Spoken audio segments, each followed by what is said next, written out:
There's no feeling more intense than starting over.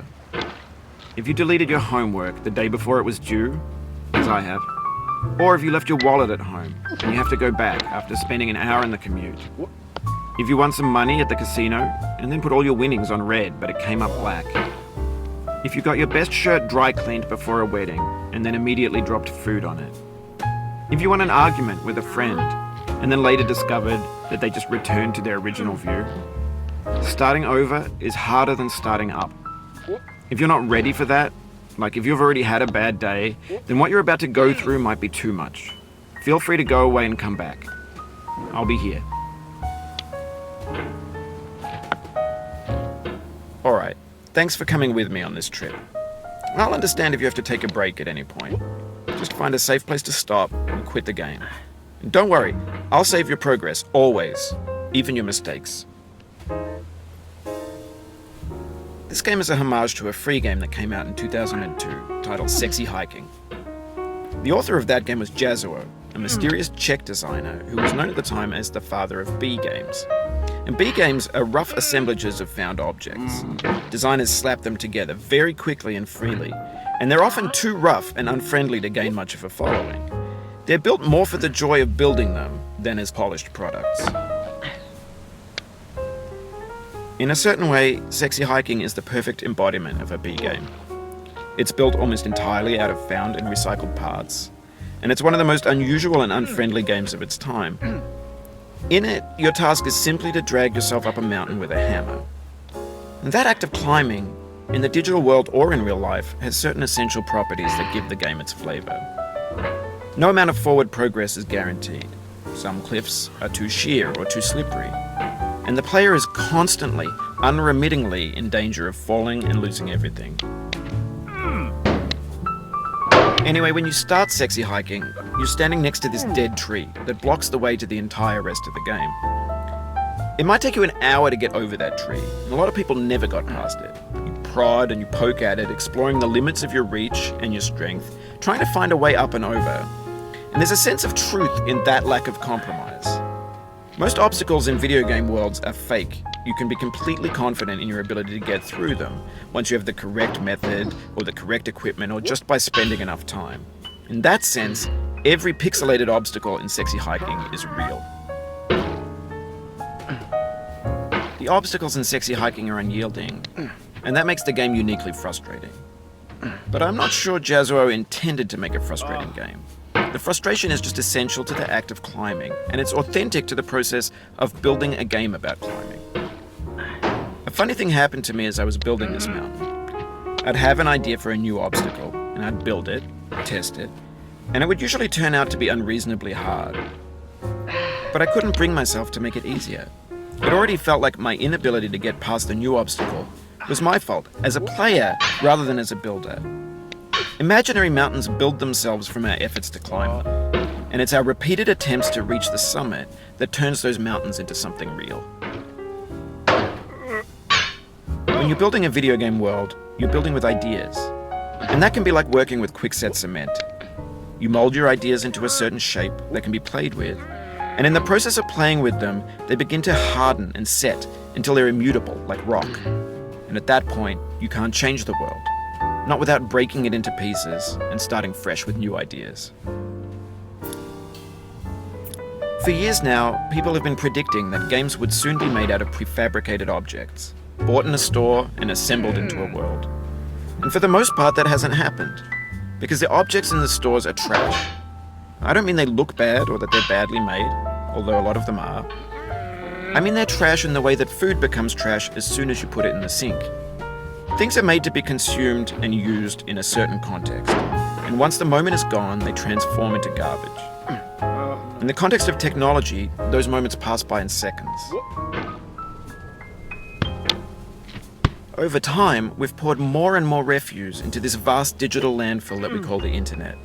It now vastly outnumbers and outweighs the things that are fresh and untainted and unused. When everything around us is cultural trash, trash becomes the new medium, the lingua franca of the digital age. And you can build culture out of trash. But only trash culture. B games, B movies, B music, B philosophy. Maybe this is what digital culture is. A monstrous mountain of trash, the ash heap of creativity's fountain. A landfill with everything we ever thought of in it. Grand, infinite, and unsorted.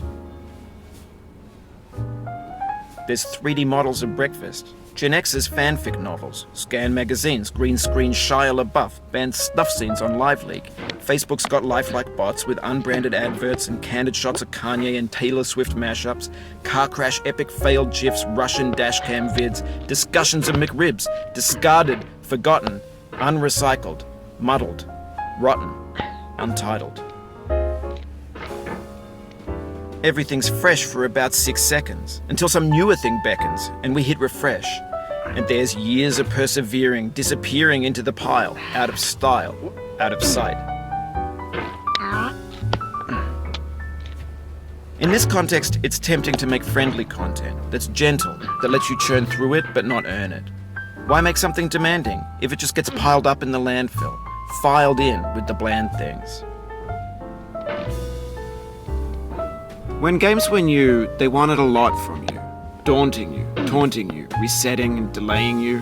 Players played stoically. Now everyone's turned off by that. They want to burn through it quickly, a quick fix for the fickle, some tricks for the clicks of the feckless. But that's not you, you're an acrobat. You could swallow a baseball bat.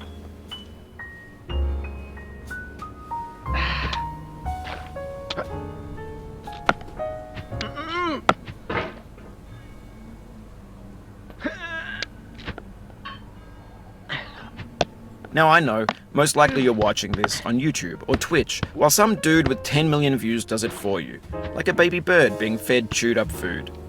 That's culture too.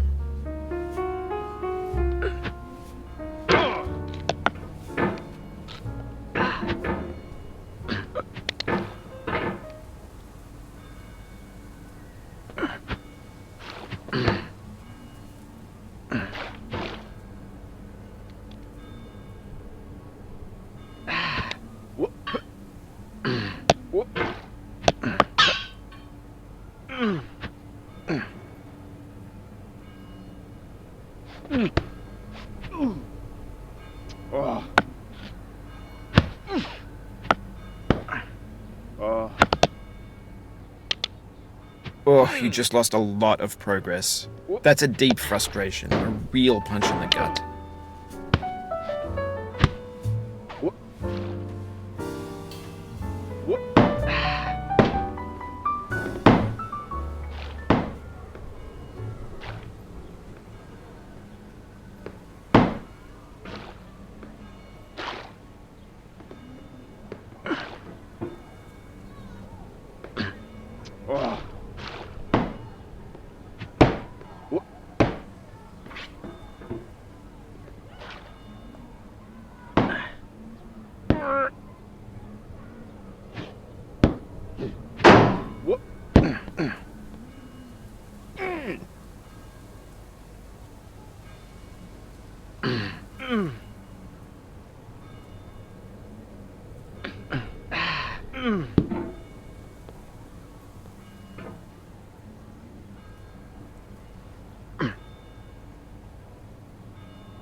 You'll be back here again and again.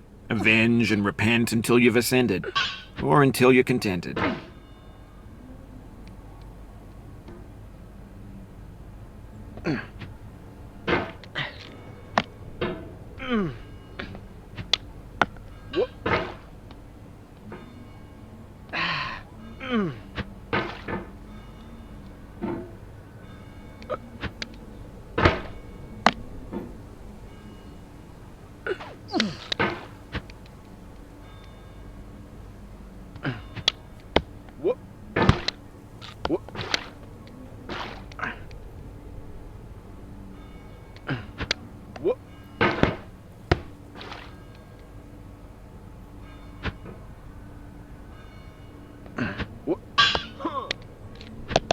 Oof, sorry about that.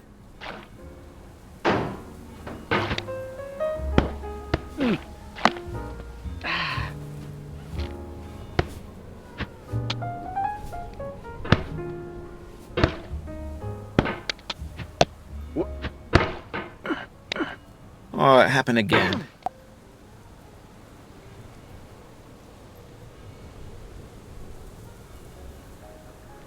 Keep on trying, don't let it get to you. This thing that we call failure is not the falling down, but the staying down. Mary Pickford.